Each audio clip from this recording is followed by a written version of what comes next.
आप लोगों का मेरे चैनल में स्वागत है। मैं एक किसान के दुख पे जा रही हूँ गीत सुनाने। अगर कि मेरा गीत अच्छा लगेगा तो मेरे चैनल को सब्सक्राइब ज़रूर कर लेना और वीडियो को फुल वॉच करना। मैं भी सुना रही हूँ।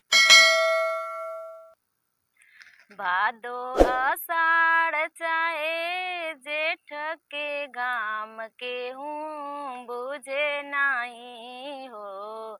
भादो आषाढ़ चाहे जेठ के घाम के हूँ बुझे नाही हो।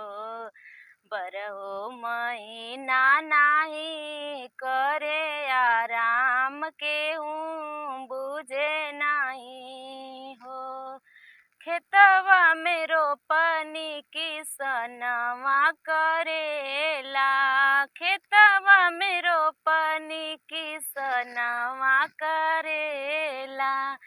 खून पसीनावा से माटी के सींचेला, खून पसीनावा से माटी के सींचेला।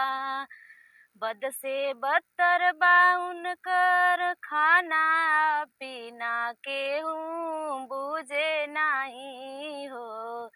बद से बदतर बाउन कर खाना या पीना कोई बुझे नाही हो।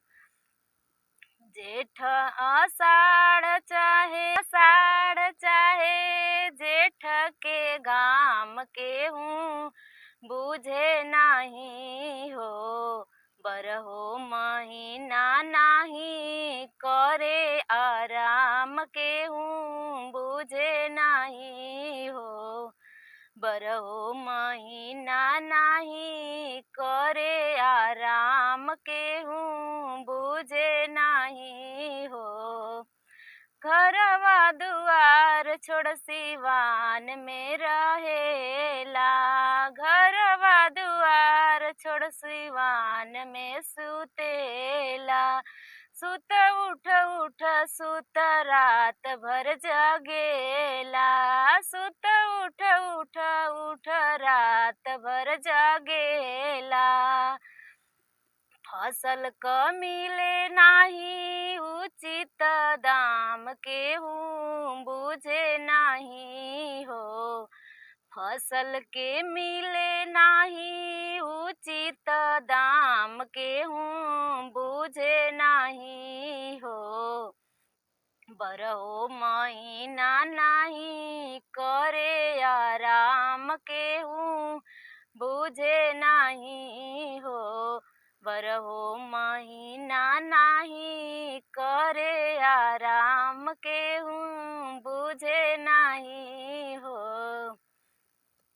मंत्री विधायक नेता कुर्सी तोड़ेला हो, मंत्री विधायक नेता कुर्सी तोड़ेला हो। कुर्सी पे बैठी के कुर्सी तोड़ेला हो। गूंगा बहिर हो जावे जब पड़े काम के हूँ बुझे नाही हो। गूंगा बहिर हो जावे जब पड़े काम के हूँ बुझे नाही हो।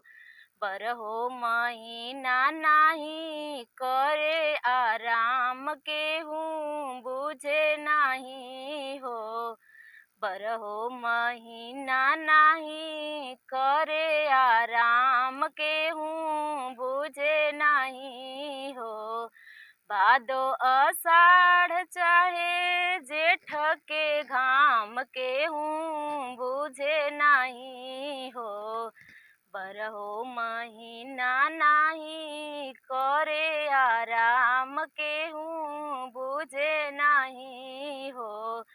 बरहो महीना नाही करे आराम के हूँ बुझे नाही हो।